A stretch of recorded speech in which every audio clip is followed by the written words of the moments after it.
Welcome back, guys, to another trading video with me, Oscar. Today we're going to talk about a trade I made yesterday, so a trade review, but we're also going to talk about somewhat of what I see coming up in the next few weeks, how I'm going to develop and how I'm going to push through this little dip I have in my mentality and in my journey as of right now. So if we get into the trade first off, I traded SNES yesterday. I traded it as overextended gap up. So stock that's way overextended and that's gapping up the next day. And that was exactly what SNES did. This is a trading setup that I'm feeling more and more comfortable with. So I actually took this trade with my real capital. I'm getting into more why this is good and potentially bad for me and my development as of right now. We can get into that as of right now. Why I think this might have been a good decision to take is because I have to start filling out the real capital trading. The real capital trading feelings with the adrenaline rushing, all that stuff. Sure, you get it somewhat with paper money if you're really good at thinking of it as of real money, but it's something totally different with real capital. The second part and why I think this is somewhat of a bad idea that I took this trade yesterday is because I said in previous videos and I've said to myself that I should promise myself to not trade any setups that I haven't tracked with more than X amount of copies so that I have a statistical edge. This turned out to be a very good reminder of why I should keep on tracking stocks and not trading until I truly understand a pattern. Because I ended up taking a loss. I entered at 170 and I exited 183. So real quick, let's see, it's a 7% loss. I did take a really small position though, and as always, guys, you have to keep track of your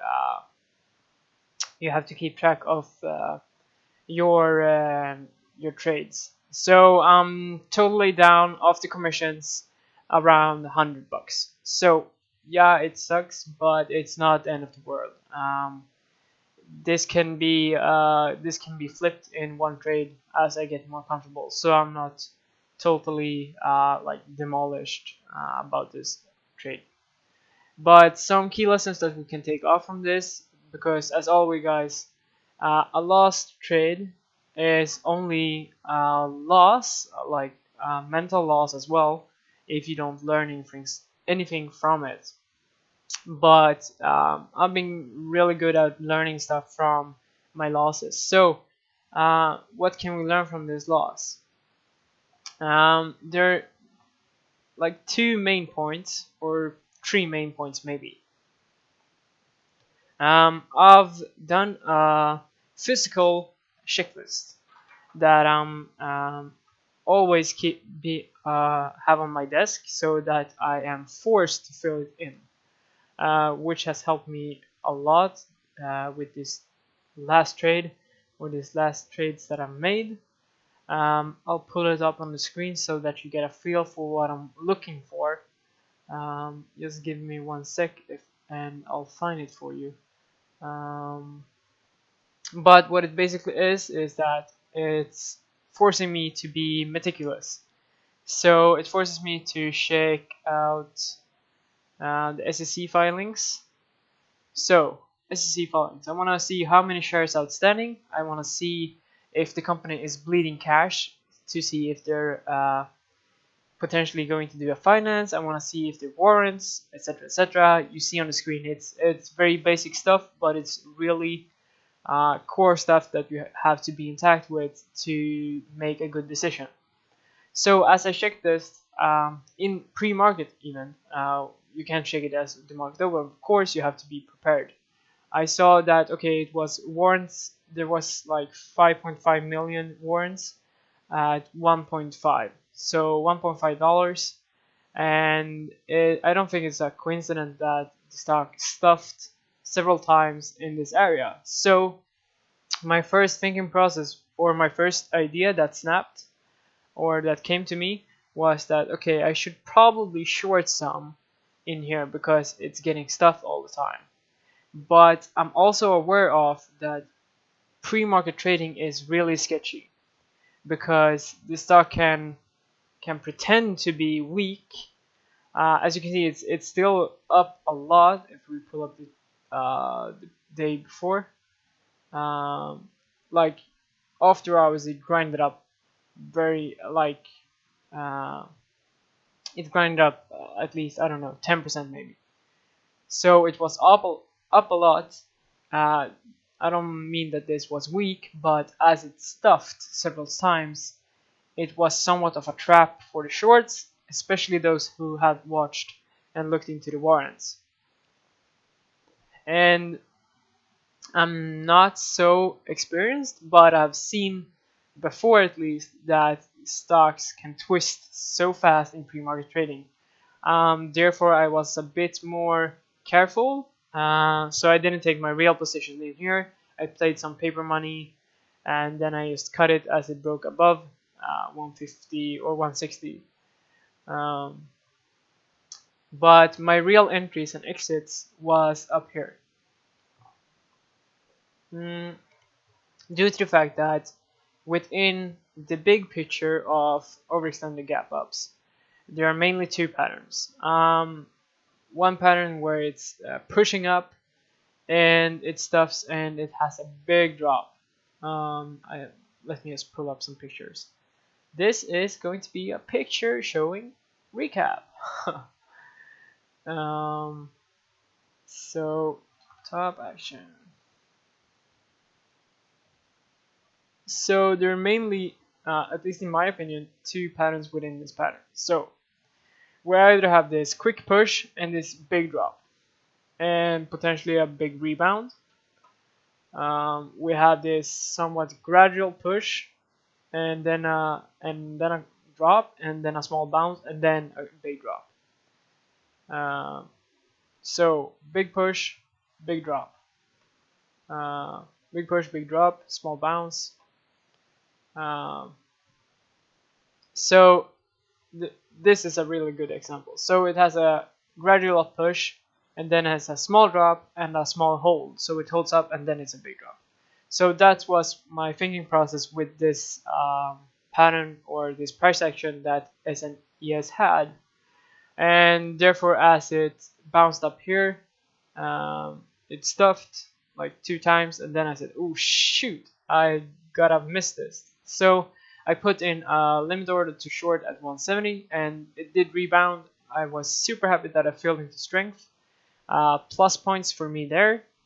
Did a good job of filling into strength, being on the right side of the mentality of shorting. So let's say I shorted in here. As you can see, I have the right entries and exits. So 942. So yeah, I shorted in here. And it would be great if we can draw a line. Yeah, shorted up here. Then I want to set a key resistance area as my risk. So what's more key than a high of daybreak? And especially on a stock that's been up so much and have trapped so many shorts, you can just imagine it's going to squeeze a lot, or that's at least my thinking. So I had my stop up here, or my mental stop, of course. I used limit orders, so I stopped up at 83, maybe something like that. Did a fat finger mistake, pressed buy instead of cover, so delayed some seconds. But yeah, so that's the overall trade, and I think actually this is a trade that I'm going to, or I'm willing to take once more. So let's say this scenario comes around again, I probably would have been playing this the same way.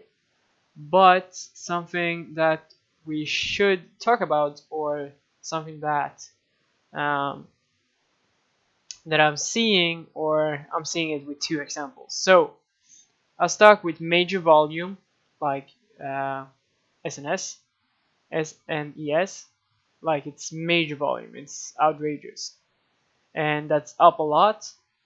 And we have another example, GERM. Um, the main thing that I see, as with this overextended gap ups, is that they tend to have fake outs, just as SNS, SNES, as well as GERM. Oh, really?